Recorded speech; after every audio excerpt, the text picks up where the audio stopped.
Whispers with Naomi. I'm Naomi, and today I am going to read the scary Reddit stories. Well, true Reddit stories. I will put the link to the thread and the stories with the credit in the link below. And if you're interested in spooky and cozy content, make sure to subscribe and hit that notification bell. So the first story that I have for you guys is called Never Play with a Ouija Board. This story happened in October of 2004, back when I was still a third-year high school student.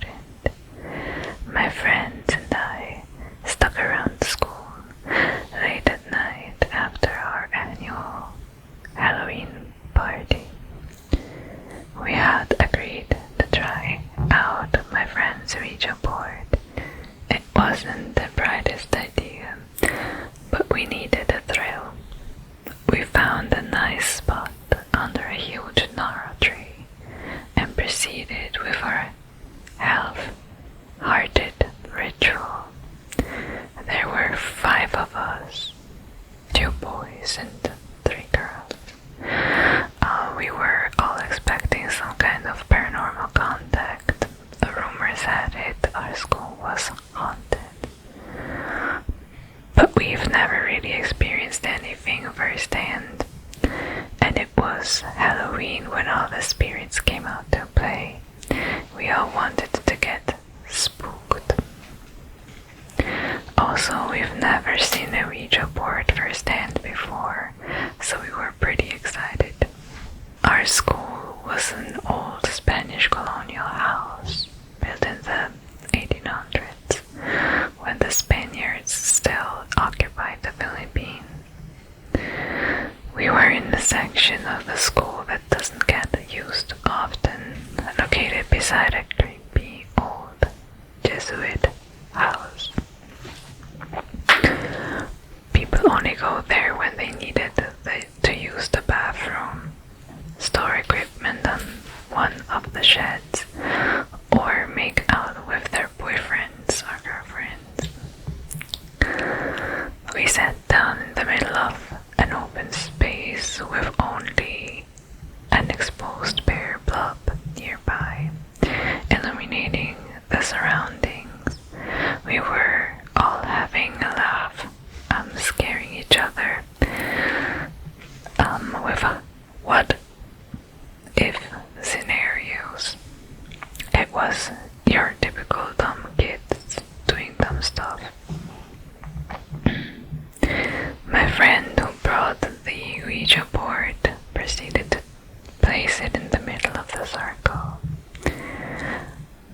If I remember correctly, it was the glow-in-the-dark version, which we found hilarious, but it gave us the ability to see what was written in the dark. Not knowing what to do and going after what we've seen in movies, we all placed our index finger on top of the planchette. We sat there looking at each other until one of us said, "What next?" We didn't know if there was a proper way to start the ritual. Plus the board didn't come with instructions, so we decided to just throw a question. "Is anyone there?" I called out into the darkness. "If there are spirits living here, please talk to us." One of the girls joined in. We clearly had no idea what we were doing. Still nothing. Not even the slightest bit of wind. One of my friends jerked the planchette, and the girl who brought the Ouija board screamed. Breaking the silence, we all laughed at how ridiculous it was. After a bit of joking around, we decided to give it another go. We all placed our index fingers on the planchette one more time and asked if there's anyone there.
José Rizal, our national hero in brackets. Are you a hottie? My friend giggled. At this point, we were all throwing random stupid questions. Nothing. This is BS. I don't want to do this anymore, my friend said, exasperated. We were all thinking the same. Just then, a group of dogs from the neighboring house started barking at us through the chain link fence. These 7 dogs were growling and showing teeth. We all screamed and without finishing the ritual, bolted right out of there. We didn't see each other until after Halloween break, and this is where the story gets creepy. One of the girls told us about a weird experience she had the night after playing with the Ouija board. She had gotten home late after hanging out with her friends from the neighborhood when she realized she forgot the keys to her house. So she called her brother up, who was then still sharing a room with her, and what he said grabbed the heck out of her. He swore she was already home. He claimed to have seen her walk in a while ago, and that she looked really tired and saw her head straight to bed. Creepy, but no need to freak out, was what we all thought. Besides, her brother must have just been tired and seeing things. But then my other friend started telling us about encounter she had that Halloween night. She was going up to her room when the lights started flickering as she was ascending the staircase. Your typical horror movie visuals. Shrug it off to faulty wiring. But just then she saw the door to her room open, and a dark figure stepped out and stood atop of the staircase. She couldn't make out the entity's face, but she recounted that she couldn't move and felt utter dread as the figure stared down at her. No way, my best friend, who just joined the conversation, said in disbelief. Something happened to me as well. He recalled that he was sleeping one night when he woke up feeling really uncomfortable. He described his vision as having TV-like static, and a feeling of happiness surrounded him. He looked around the room, and that's when he saw bloody, charred face with piercing red eyes grinning at him through the window. I couldn't believe what I was hearing because I had an almost run-in with death that night. After the ritual, I was sleeping in our sedan on the way home after fooling around with the Ouija board when I felt our car jerk. I woke up instantly. Looking out the window, I found out that we've been hit by a huge oil tanker. I panicked and leaped out of the car. Luckily, my mom and I survived the crash. Since the front of the car was a total wreck. I still don't have an explanation why those things happened to us. But thank God nothing happened after that. I still don't have an explanation why those things happened to us. But thank God nothing happened after that. I never played or gotten near a Ouija board ever since. I have one more story for you guys since they're on the longer side. I'm gonna stick with 2. My parents' haunted house is the title of this next story. This may be too long for some people to read, but I had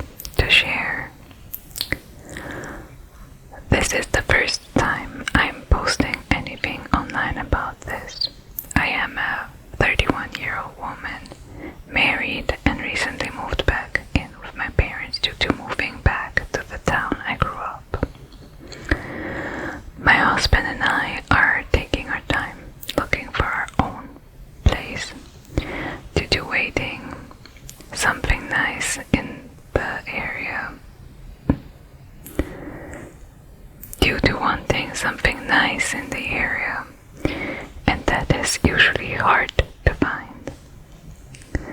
This story takes place in my parents' house, starting back 10 years ago.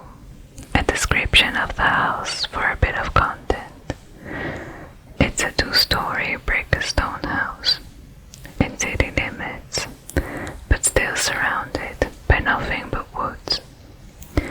You have to go through a garage that leads into the kitchen with the first bedroom to the left, past the kitchen in the main living room, and to the right is the hall that is very open. In this area you will find the main dining room and the second living area, but if you continue straight, you will see the staircase to your left, and even further straight is my parents' bedroom and bathroom. Going up the stairs, you will come to the third living area. Yes, this is a huge house with two sets of French doors side by side that lead to the outside balcony.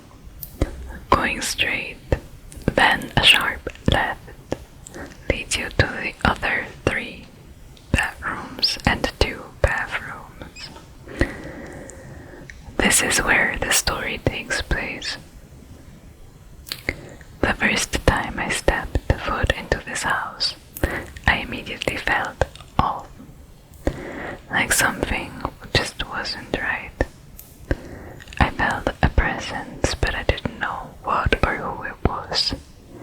I brushed it off, thinking I was just reading too much into it.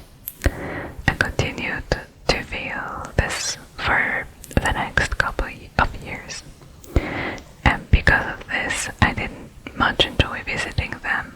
My parents liked to gamble a lot back then, so they would ask me to babysit my baby brother and sister one day on the weekend. My boyfriend, now husband, loved them, so he would always babysit with me. The first few times, I really didn't pay attention to the feeling I would get, because we would be busy playing or eating with the kids. After that, things kinda chilled out, and we would end up watching movies until it was time for us to go to bed. Now, my husband is a freak of nature, lol. It's like he falls asleep the second his eyes are closed. Me, on the other hand, takes forever to get comfortable enough to wind down my mind. I also don't sleep well, even when I do finally get to sleep. This night was the first time I saw and heard something in this brand new house. In this room, the bed is facing the doorway, not directly in front of it. With the double doors open, you can see the front of the staircase and all the way down the hallway.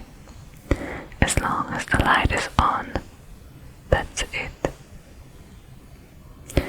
As long as the light is on, that is. This night, only one of the hallway lights were on.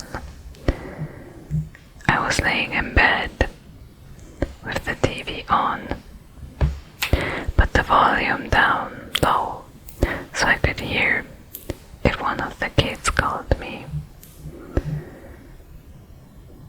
I was almost asleep when I hear one of my siblings coming down the stairs. I open my eyes a bit and wait for them to get to the bottom, but they never do. I don't think anything of it. Close my eyes and begin to drift off again. A few minutes later, I hear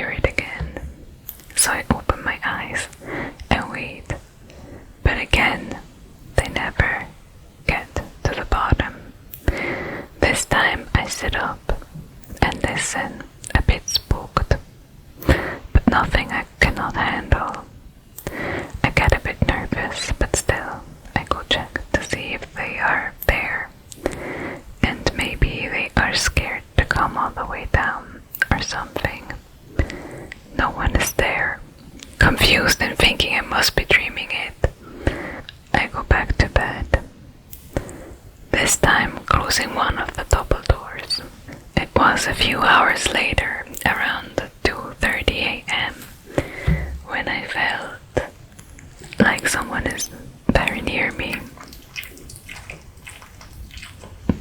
That's a bit of dog ASMR if you can hear it in the background, but back to the story. He's giving his best. As if they are standing next to the bed, right in front of me.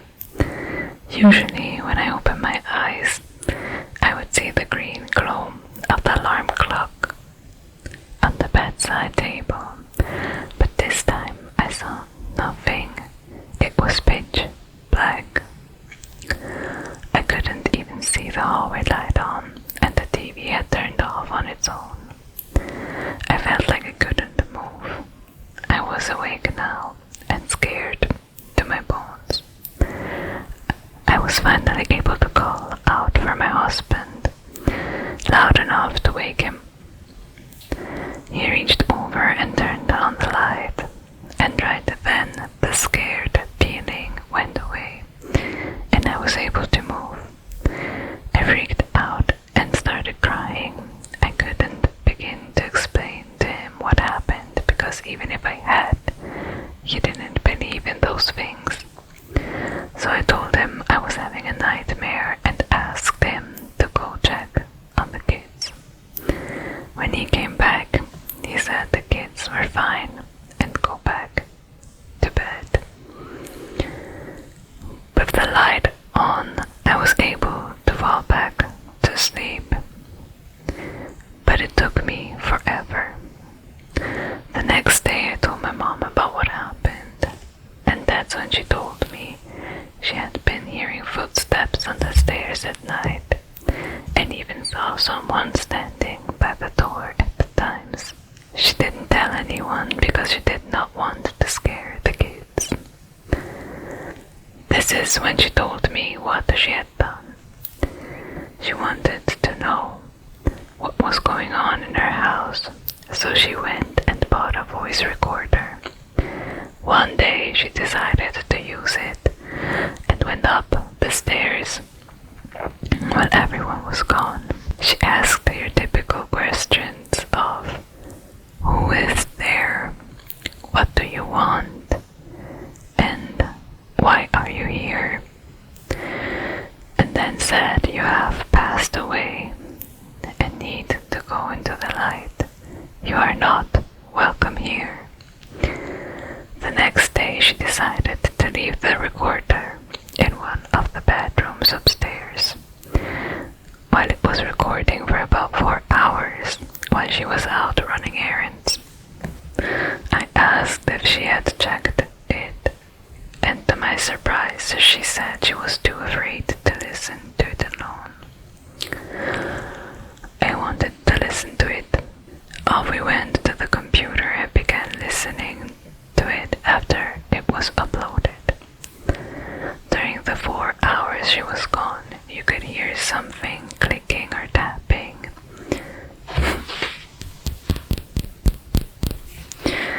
Sounds of a drawer opening and closing, but we weren't for sure. Then we listened to the part where she was asking questions. Now you could hear a sound that resembled a pen or maybe static throughout the whole thing. So some sounds were indistinguishable, but the one sound we did hear chilled us to the core.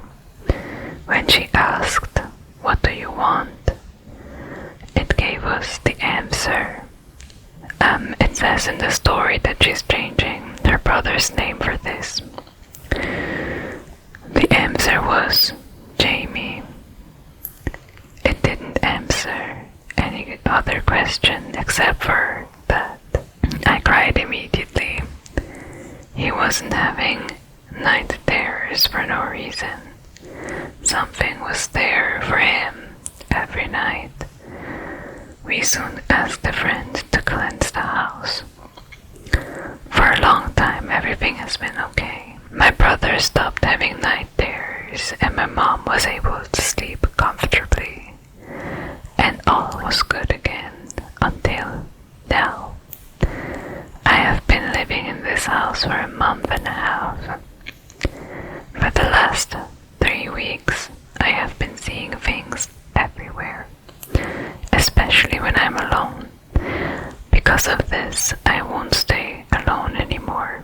I get this strong feeling of being watched, and I had the feeling of someone pulling on my blanket at night. I think it is time for another cleanse. Oh, and just FYI, I am the 3rd generation on my mother's side of the family that is able to see spirits. My dad's side of the family has, in the past, before I was born, practiced black magic. I don't like speaking to them, and I won't dabble in any of the spiritual stuff most people do. I stay as far away from it as possible, and I recommend you to do the same. Even if you are careful, the spirits can haunt for a long time, and after you are gone. Even after you are gone. She then added an update to the story. So I'm sitting in the living room floor, playing with my nephew. Mom's on the left couch, and the sister is on the right couch.